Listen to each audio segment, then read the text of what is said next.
यस्मान्नो द्विजेते loco लोकांनो द्विजेते चयः हर्षामर्ष भयोद्वेगीर मुक्तो य स च मे प्रियः.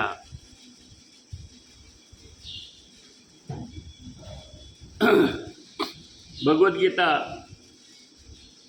अध्याय 12 श्लोक 15. या 15व्या श्लोकामध्ये भगवंत काय म्हटले? यस्मान्नो द्विजेते लोको. द्विजेते म्हणजे काय? तर उद्विग्न होणे असा प्रश्न आहे, असा हा शब्द आहे. मग याच्यापासून कोणत्याही प्राण्याला, कोणत्याही जीवाला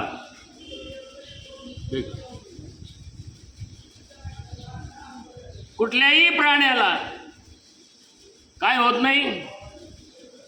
तर उद्विग्नता येत नाही. कुण्याही जीवाचा न गडो मत्सर वर्म सर्वेश्वर पूजनाचे. देवाची जर पूजा करत असेल तर तुमच्याकडून मत्सर कुणाचं घडलं नाही पाहिजे, कुठल्याही जीवाचा. म्हणजे साधी मुंगी जरी चाललेली असेल, त्या मुंगीचा सुद्धा मत्सर आपला घडला नको, आपल्याकडून घडायला नको. मग मोठे माणसं वगैरे बाकीच्या गोष्टी तर वेगळ्याच राहिल्या. असा तो भक्त,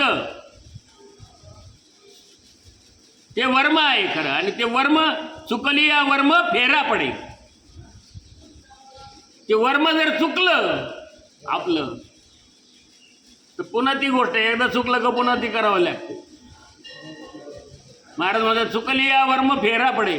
वर्म जर आयुष्यामध्ये जर चुकलं तर फेरा पडे म्हणजे पुन्हा जन्म घ्यावा लागतो. मग तो पुन्हा जन्म कशाचा मिळतो सांगता येतं का? तो पुन्हा जन्म कोणत्याही जीवाचा आपल्याला मिळू शकतो. मनुष्याचाच मिळेल असं काही नाही.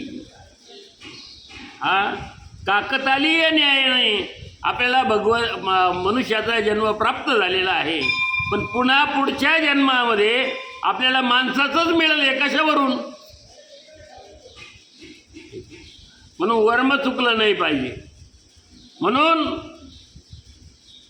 या भक्तापासून माऊली म्हणतात, भगवंत सांगतात की कोणताही प्राणी जो आहे हा उद्विग्न होत नाही.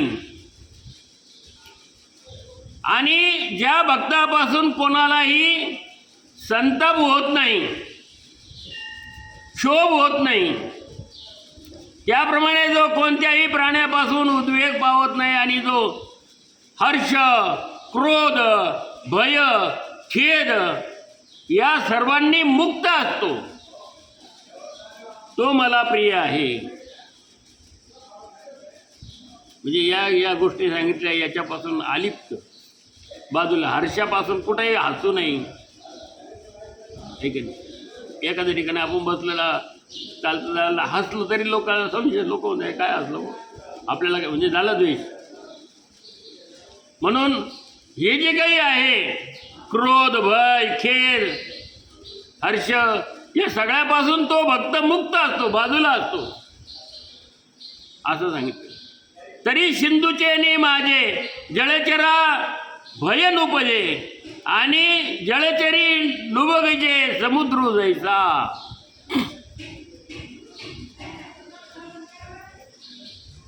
काय होतं? समुद्र जसं समुद्राचा एक दाखला दिलेला आहे, दृष्टांत दिला. समुद्र खूप अफाट आहे आणि तो जर खवळला, समुद्र उसळला, तर जसं त्याच्यामध्ये जे जलचर आहेत, या जलचरांना भीती वाटते का? समुद्रातच राहणार आहेत ते, त्यांना जशी त्याची भीती वाटत नाही. आणि जलचरांचा समुदाय वाढला असता समुद्र त्याचा कंटाळा करत नाही. खूप मासे वाढले, खूप जलचर वाढले, मग समुद्र म्हणाल का आता हे तर खूप झालंय आपल्यामध्ये, आता तर आपण याचं नाही का, त्याचं दुःख वाटत नाही. खेद म्हणजे काय, त्याचं दुःख त्याला वाटत नाही.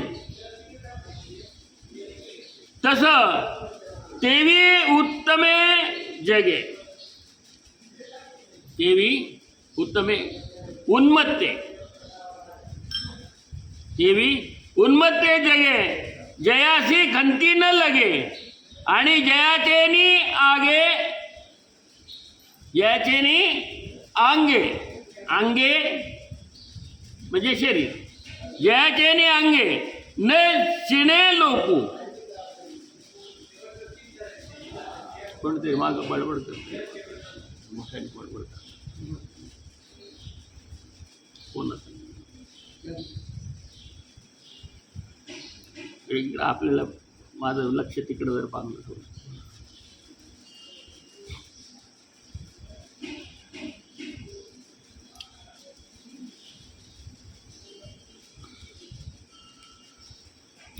जसं या ठिकाणी सांगितलं आहे की समुद्राला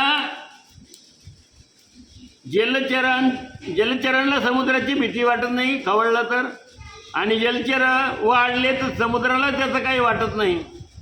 तसं तेवी उन्मत्ते जगे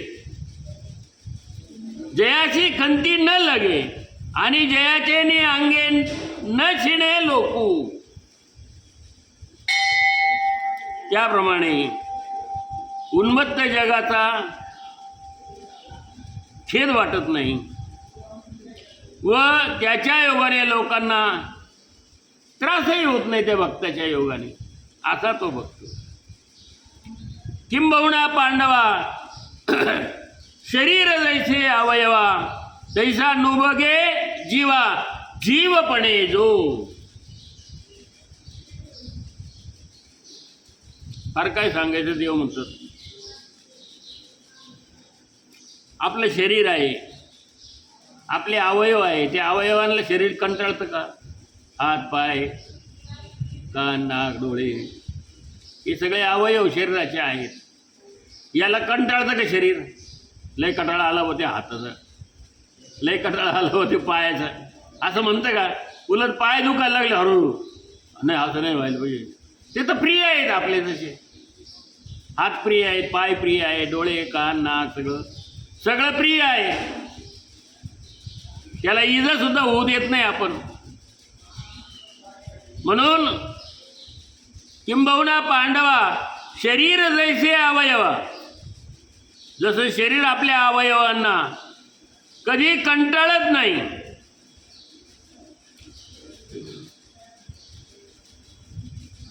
तसा आपण जीव आहोत असे मानून जो प्राणी मात्राला सुद्धा कंटाळत नाही.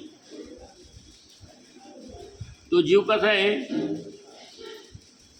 जसं शरीर कंटाळत नाही अवयवांना, तसा तो जीव प्रत्येक प्राणी मात्राच्या अंतर्यामी आहे ना. आपण कुत्र्याच्या मध्ये आहे, आपण डुकराच्या मध्ये आहे, आपण कशामध्ये नाही, मुंगीच्या मध्ये आहे, सूक्ष्मजीवांच्या मध्ये आहे तो जीव. तो त्या जीवांना कंटाळतो का? नाही नाही, माणसाचा जन्म मिळाला पाहिजे, तो बी चांगल्या प्रकार प्रतीचा, वाईट प्रतीचा नको, शुद्ध माणसाच्या शरीरात मी राहीन, तिथं मला कंटाळा येणार नाही, असं म्हणतो का जीव? तो जीव काही नाही. कुठलाही तरी त्याला नाही का शरीर मिळालं तर त्या शरीरामध्ये तो जीव सहजपणे राहतो, आनंदाने राहत असतो. फक्त शरीर कोणतं आहे त्याचा तो विचार करत नाही.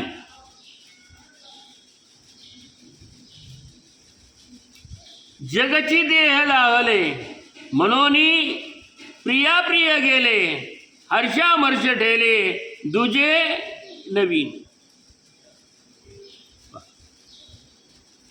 जग हे शरीर बनल्यामुळे ज्याला आवडती नावडती गोष्ट असा भेदच राहत नाही. जसं विश्वचे माझे घर माऊली म्हणतात, विश्व माझं घर, जग आणि विश्व. पण जग म्हणण्यापेक्षा विश्व अधिक मोठं. जे म्हणतात जगच म्हणजे विश्व सगळं काय माझं घर आहे. हे देह एवढंच आहे असं नाही आहे. हे सगळं जगामध्ये जेवढं एवढं आहे तेवढं माझं घर आहे. आपण नाही म्हणत देह देवाचे मंदिर, आत आत्मा परमेश्वर, देह देवाचे मंदिर. देह देवाचं मंदिर आहे. हे विश्व त्याच्यामध्ये सामावलेलं आहे. विश्व माझं घर आहे असं म्हणा. हे विश्वच मंदिर आहे देवाचं, भगवंताचं. अशी बुद्धी निर्माण झाली पाहिजे. म्हणून जग हे शरीर बनल्यामुळे ज्याला आवडती नावडती गोष्ट असा भेद राहत नाही. हे आवडतं ते नावडतं असं काही नाही राहतं. सगळंच त्याचं राहतं, प्रेमाचं राहतं.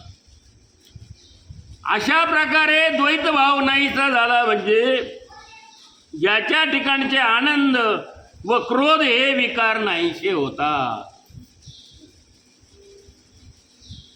जोपर्यंत आपण संकुचित असतो ना, एवढंच माझं आहे तोपर्यंत म्हणतो ना, तोपर्यंत त्याच्या मनामध्ये ठीक आहे उद्विग्नता असते.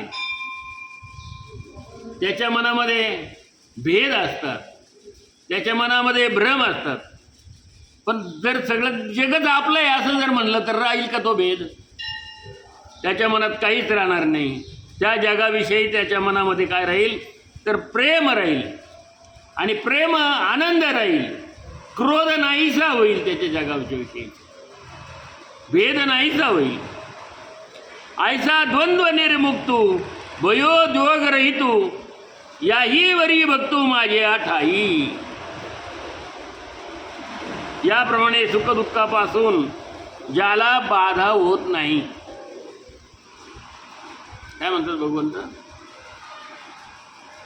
की सुख आलं खूप आणि दुःखही आलं. दुःख आलं तर मनाला क्लेश होतं, त्रास होतो. आणि सुख आलं तर आनंद मिळतो. पण या दोन्हीपासून ज्याला बाधा होत नाही,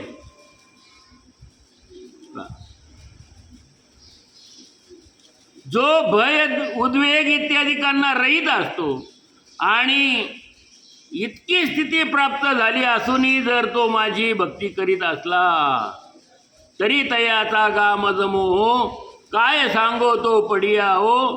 हे असो जीवे जीवो माझे नी तो. मग देव काय म्हणतात, तरी तयाचा गा मज मोह, मला त्याचा मोह वाटतो. मोह वाटतो म्हणजे तो मला आवडतो देव म्हणतो. आणि त्या प्रेमाचं काय वर्णन करू मी मग अशा भक्ताच्या. तो माझ्या प्राणाचाही प्राण आहे देव म्हणतात. जो निजानंदे झाला, परिणामू आयुष्य आला, पूर्णते झाला वल्लभूजो. काय झाला? जो आत्मानंदाने तृप्त झाला आहे व रूपांतर घेऊन जो जन्म झाला आहे, तो पूर्णता रूप तरुण स्त्रीचा पतीच. पूर्णता रूप तरुण स्त्रीचा पती कोण? की आत्मानंदाने तृप्त झाला तो. म्हणून आत्मानंदाने तृप्त झालं पाहिजे. ठीक आहे. हे सर्व काही भगवंताचं आहे. तिथं माझं काहीच नाही आहे. म्हणून तो जो भक्त आहे तो मला प्रिय आहे. ज्याने अशा प्रकाराने रूपांतर करून घेतलेलं आहे असा भक्त. म्हणून आत्मानंदाने तृप्त झाला आहे व रूपांतर घेऊन जो जन्मास आला आहे तो पूर्णता रूप तरुण श्रीचा पती होय. पूर्णता रूप तरुण स्त्रीचा तो पती. पूर्णता रूप म्हणजे तो परिपूर्ण झाला. ती परिपूर्ण झालेली स्त्री आहे. त्याचा आत्मानंद निर्माण झाला त्याच्या हृदयामध्ये. आता काहीच उरलं नाही. त्या भगवंताचा जो आनंद आहे तो त्याच्या हृदयामध्ये पुरून उरलेला आहे. अशा त्या स्त्रीशी तो एक रूप झाला. त्या भगवंताशी तो एक रूप भक्त झाला असं भगवंत या ठिकाणी आपल्याला या श्लोकामधून सांगत आहेत. पुढचा श्लोक आहे 16वा. अनपेक्ष सुचिर दक्ष उदासीनो गतम व्यथा सर्वारंभ परित्यागी योमद भक्त समे प्रिय. उद्याला या श्लोकावरती आपण विश्लेषण बघू. विठाला विठाला विठाला विठाला विठाला. रामकृष्ण हरी. जय जय रामकृष्ण हरी. आता विश्वात्मके देवी येणे वागे अज्ञ तोषावे तोषोणी मद द्यावे पसाय दानही. जे खळांची व्यंकटे सांडो तया सत्कर्मी रती वाढो. भूता परस्परे पडो मैत्र जीवांची दुरितांचे तिमिर जावो.